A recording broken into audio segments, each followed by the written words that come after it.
Most college football teams wear dark colors at home. The visitor wear white.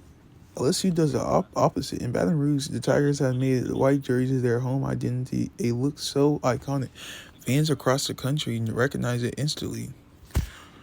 But this wasn't a branded decision. It was born from superstition and submitted by a national championship, banned by the NCAA, hated by the fans when it was taken away, and fought for the tooth and nail by a coach who refused to let a tradition die. This is the full story of why LSU's wear white at home.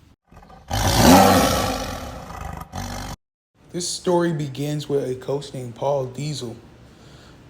This Diesel arrived at LSU in 1955. I don't know if I'm pronouncing his last name right. It's Dietzel. Yeah, it might be Dietzel. But he was a young, innovative, constantly tinkering with the team uniform.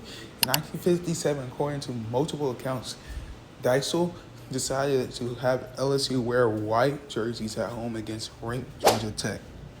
A ranked Georgia Tech team. Georgia Tech was famous for wearing white at home. Dietzel wanted some of that luck to rub off. LSU won the game. The next year, 1958, Dietzel committed fully. LSU would have wore white jerseys for its home. Will wear white jerseys for home game. The decision constituted was one of the greatest seasons in school history. Dietzel involved a revolutionary three-platoon system. First string offense and defense were called the white team. Second unit was the gold team. And the third unit of the most reserved earned the name of the Chinese Bandits. This system kept players fresh. Halfback Billy Kenyon emerged as a superstar. The Tigers went undefeated, won the SEC. They claimed LSU's first national championship. Paul Dietzel was a superstitious man. He refused to change what worked. The white jersey stayed. Throughout the rest of the time, Dietzel's time at LSU, throughout the long tenure of his successor, Charlie McLean, from 1962 all the way to 1979, the white jerseys remained their home uniforms. That's what begins as a coach experiment in championship superstition had become tradition. By the 1960s and 1970s, the combination was locked in. Golden helmet, white jerseys, golden pants. That was LSU. The white jerseys created a striking visual inside Tiger Stadium. While the stands were continuing its way but purple and gold, the team on the field stood out in clean white. The contrast became part of the atmosphere of Death Valley. Fans grew up with it. Players expected it. The white jersey was no longer just a uniform. It was a part of the identity of the program. Even as the design details evolved slightly over the decades, numbers being moved from the shoulders to the sleeves, additional names on the back in 1972, the core look remained the same. White at home was simply how LSU did things. In 1982, the NCAA Football Rules Committee made a decision that would reshape the look of LSU football for more than a decade. They passed a new rule requiring every home team to wear a dark-colored jersey. Visitors will wear white. The stated goal was constant and easy identity for the officials and television's audience. For most programs, the change was minor. They already wore dark at home.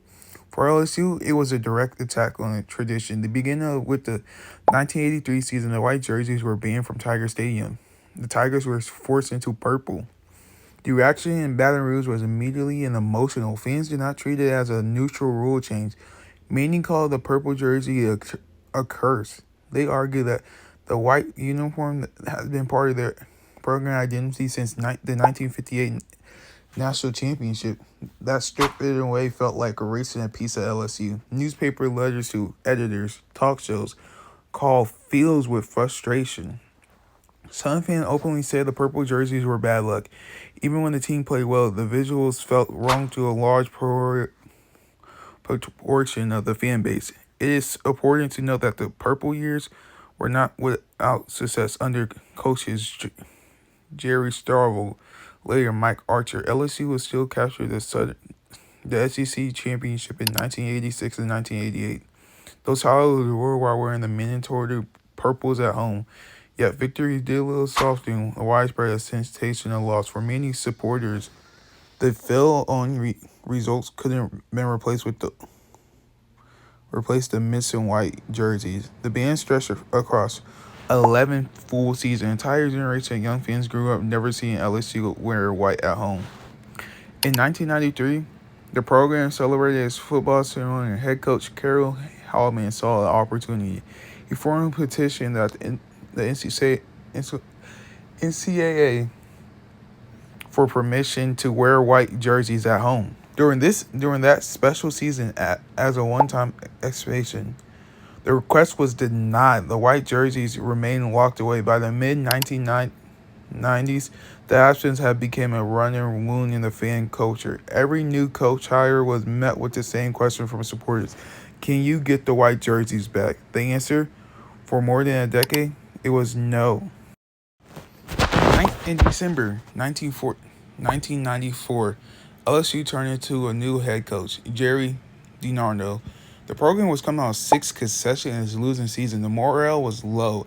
The fan base was hungry for any sign that the glory days could return. DiNardo's public theme was clear and deliberate: bring back the magic. Almost immediately, supporters asked him the same question they asked every coach since the band began: can we restore the white jerseys? DiNardo did not treat the request as a minor detail. He treated it as a central part of reconnection of the program with identity. He was already a member of the American Football Coaches Association and Rule Committee. That position gave him a platform. He began petitioning the coaches group, then went further than most expected. In early 1995, DiNardo, longtime sports information director Herb Vince, and equipment manager Jeff Ross flew to Mellon Island, Florida.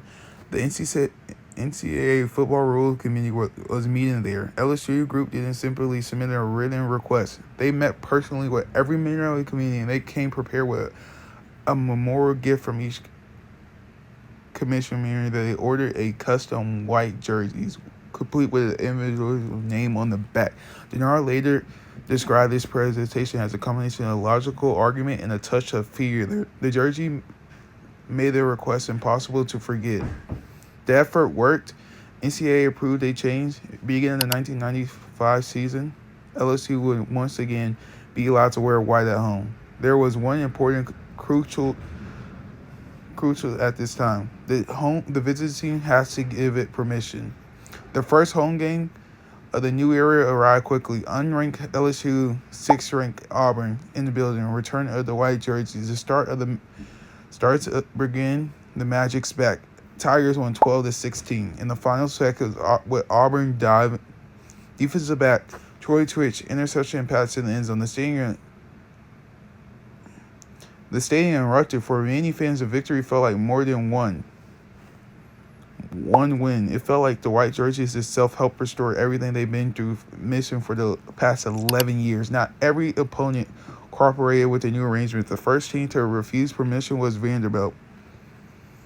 DiNardo, former employer, instead of reluctantly switching back to purple, DiNardo made a statement, and he dressed his team in the brand new gold jerseys. LSU fans responded in kind. They turned the night into the whiteout vanity event, packing out the stadium in golden shirts as a collective to protest and celebrate.